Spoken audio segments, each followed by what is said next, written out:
আমি চাই আজকের এই মাহফিল তোমাদের জন্য সৌভাগ্য বই নিয়ে আসুক। আমি চাই না তোমাদের আড্ডা, প্রেমিকাদের সাথে সাক্ষাৎ, মোবাইলে ব্যস্ত হওয়া থেকে বিরত থেকে তোমরা এখানে আসছো, আমি চাই না এটা বিফল হয়ে যাক। আমি চাই তোমাদের এই সাক্ষাৎ আমার সাথে কল্যাণ বয়ে নিয়ে আসুক তোমাদেরও আমার। মনোযোগ দিয়ে শোনো ভাইরা আমার, জেনা ব্যভিচারে লিপ্ত হয়েও না। ব্যভিচার একটি মারাত্মক অপরাধ। হত্যার পর ইসলামে ব্যভিচারের অবস্থান। কেন? জেনা ব্যভিচারে মানুষের বংশমর্যাদা ঠিক থাকে না, বংশ বিস্তার থাকে না, কে কার সন্তান এটা ঠিক থাকে না, মানুষের বংশ পরম্পরা এগিয়ে নেওয়া যায় না। শোনো আমার ভাই, আল্লাহ তাআলা কোরআনুল কারীমে বলছে, মনোযোগ দিয়ে শোনো, ওয়াল্লাযীনা লা ইয়াদউনা মা'আল্লাহি ইলাহান আখার, আর যারা আল্লাহ তাআলার পাশাপাশি অন্য কাউকে ইবাদত করে না, ওয়ালা ইয়াকতুলুনা আন-নাফসাল্লাতী হারামাল্লাহ ইল্লা বিল হক, এবং যারা হত্যা করে না শরীয়ত সম্মত কারণ ছাড়া। এটা কি তুমি বুঝছো? ভুল বুঝিও না এই আয়াতকে। মানে আল্লাহ বলছে যে যারা আল্লাহ তাআলার সাথে অন্য কাউকে শরীক করে না, কি করে না, এবং যথাযথ কারণ ছাড়া অন্য কাউকে হত্যা করে না। এখন তাহলে যথাযথ কারণ থাকলে কি তুমি খুন করতে পারবা? না। ওই যে একটু আগে বলছি, সরকার কেন লাগবে? সরকার লাগবে যদি কেউ অপরাধ করে, বাহিনী থাকবে, নিজাম থাকবে, সিস্টেম থাকবে, ওই সিস্টেম তাকে গ্র্যাব করবে, যে কেউ শাস্তি দেওয়ার অধিকার রাখবে না, তাহলে বিশৃঙ্খলা জমিনে সৃষ্টি হবে। বুঝছো না? বুঝো নাই? গভর্নমেন্টের কাজ হচ্ছে যে অন্যায় করেছে তাকে গ্র্যাব করা, ধরে নিয়ে আসা, তাকে যথাযথ শাস্তির সম্মুখীন করা, যাতে অন্য মানুষের জন্য উদাহরণ হয়, অন্য মানুষ যাতে এই কাজে আগ্রহী না হয়। বুঝতে পারছি? সো এটাই আল্লাহ বলছে যে একজন লোককে যথাযথ কারণ ছাড়া যাতে মৃত্যুদণ্ড না দেওয়া হয়। আর যারা আল্লাহর সাথে কাউকে শরীক করে না, কেমন? ওয়ালা ইয়াজনুন, আর যারা জেনা করে না, কি করে না? জেনা করে না। দেখছো, শিরিক, হত্যা, জেনা। বুঝতে পারছো? শিরিক মানে আল্লাহর সাথে আরেকজন আল্লাহ বানাই দেওয়া, কাউকে খুন করা, একটা মানুষকে পৃথিবী থেকে বিদায় করে দেওয়া অন্যায়ভাবে। আর জেনা একই আয়াতে আসছে। কেমন? দেখো, মনোযোগ দিয়ে শোনো। আব্দুল্লাহ ইবনে মাসউদ রাদিয়াল্লাহু আনহু কে? আমি 10 মিনিট সময় নেব তোমাদের উপর, বিদায় নিয়ে নেব ইনশাআল্লাহ। চেয়ারম্যান সাহেব আছে, সবাই আসো। সারা রাত কথা বললে কোনো লাভ নাই, ওয়াল্লাহি কোনো লাভ নাই, ওয়াল্লাহি কোনো লাভ নাই। গত 40 বছর তো এখানে মুরব্বী আছে যাদের বয়স 60 বছর, তারা শুনছে মাহফিল। আমি যদি আজকে জিজ্ঞেস করি 2টা হাদিস বলেন, একটা পারবে না। আমি সারা রাত বলে করবো কি? এর চেয়ে ভালো মনোযোগ দিয়ে 10 মিনিট শোনো, বিদায় করো, খাওয়া দাওয়া করে চলে যাই। তোমরাও চলে যাও, ঘুমায় যাও, ফজর পড়ো। 3টা পর্যন্ত মোবাইল চালালে 2 ঘন্টা অপেক্ষা করে ফজর পড়ে ঘুমায় যাও, তোমাদের ইচ্ছা। আব্দুল্লাহ ইবনে মাসউদ রাদিয়াল্লাহু আনহু থেকে বর্ণিত। কার থেকে?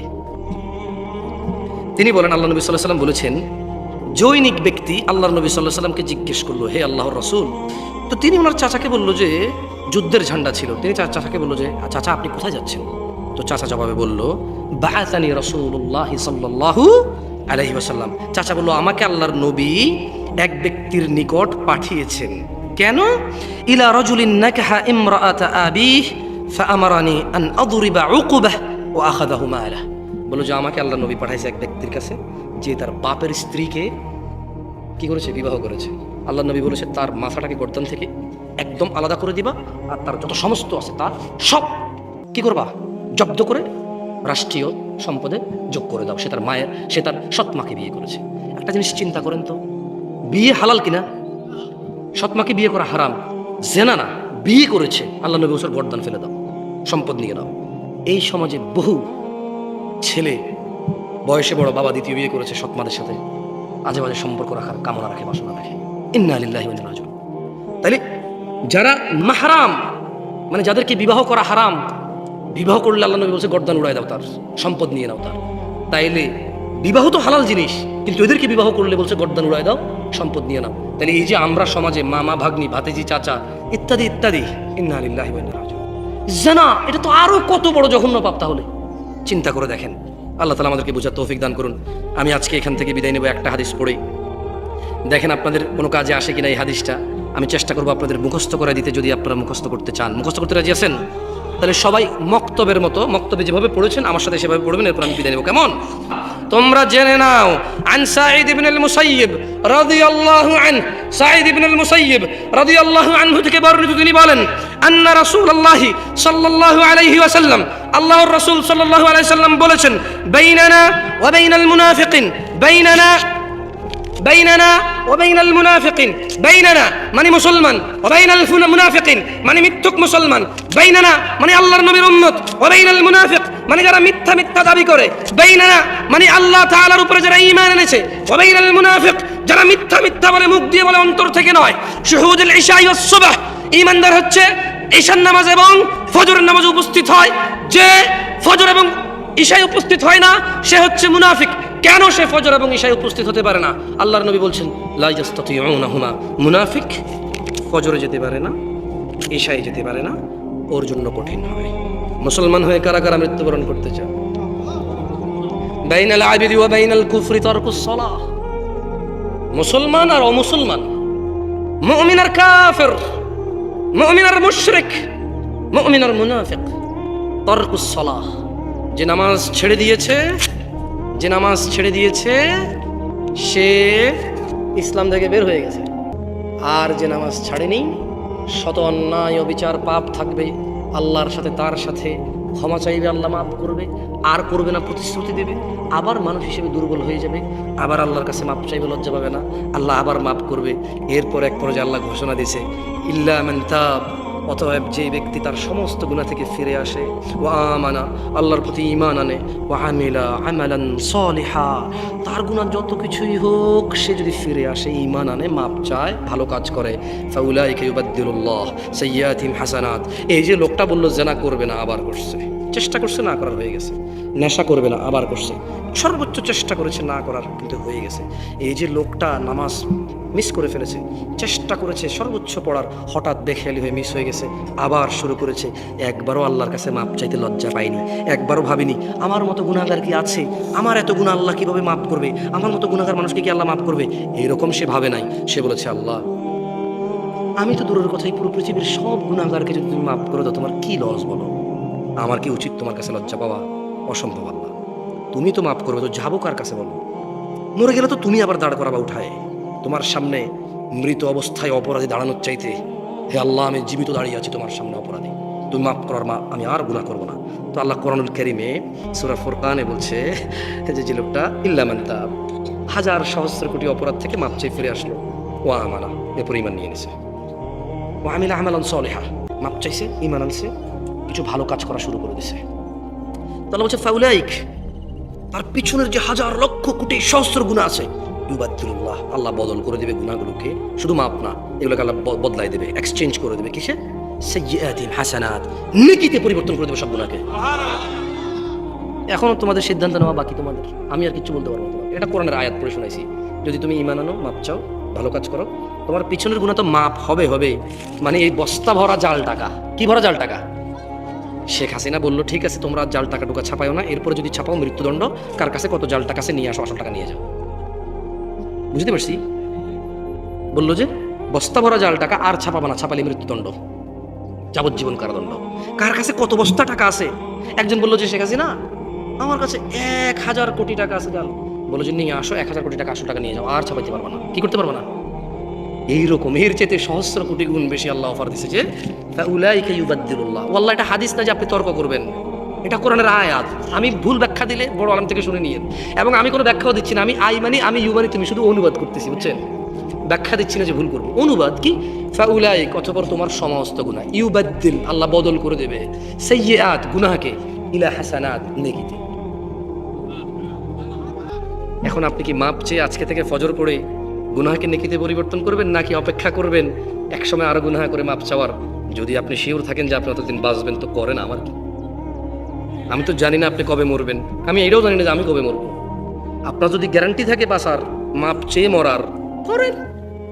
এই অফার কিয়ামত পর্যন্ত, এই অফার কতক্ষণ পর্যন্ত? তবে জেনে নাও দিনাজপুরবাসী হতভাগা তারা, যারা জীবিত আছে অথচ আল্লাহর কাছে মাপ চেয়ে গুনাহকে নেকিতে পরিবর্তন না করে এমনিতেই মরে গেল হঠাৎ রাত দুপুরে, হঠাৎ মরে গেল দিন দুপুরে অথবা সকাল সন্ধ্যায়, হসপিটালে, অ্যাক্সিডেন্টে, বসে শুয়ে ঘুমে, দীর্ঘদিন অসুস্থ হয়ে হঠাৎ মারা গেল, তার গুনাহগুলো গুনাহ রয়ে গেল। এগুলো তো আর জাহান্নামে যাওয়ার কারণ হয়ে বসবে, অথচ গুনাহগুলোই নেকিতে পরিবর্তন করতে পারতো সে বেঁচে থাকা অবস্থায়। এই যে নিঃশ্বাস চলা অবস্থা যদি বলতো যে ইয়া আল্লাহ আর করবো না, তুমি সাক্ষী, আমি করলে তো তুমি দেখবাই, কোথায় করবো তোমার থেকে লুকিয়ে, তুমি দেখো আর চুরি ডাকাতি জেনা ব্যভিচার নেশা মিথ্যা কথা কিচ্ছু বলবো না, তবে তুমি আমার আগের গুনাহকে যেমনটা তুমি কোরআনে ওয়াদা করেছো যে নেকিতে পরিবর্তন করো, তুমি করো, আর তুমি দেখো আমি আর গুনাহ করবো না। বলেন আন আবি হুরায়রা রাদিয়াল্লাহু ক্বাল, আবু হুরায়রা রাদিয়াল্লাহু আনহু থেকে বর্ণিত, তিনি বলেন আল্লাহর নবী সাল্লাল্লাহু আলাইহি সাল্লাম বলেছেন, বলেন সবাই বলেন। সাহাবীর নাম কি? কে বলেছে? রাসূল সাল্লাল্লাহু আলাইহি ওয়াসাল্লাম বলেছে। কি বলেছে বলেন? বলেন লা ইয়াজনি জানি। জোরে বলেন, এটা মুখস্থ করেন, খুবই ইম্পর্টেন্ট।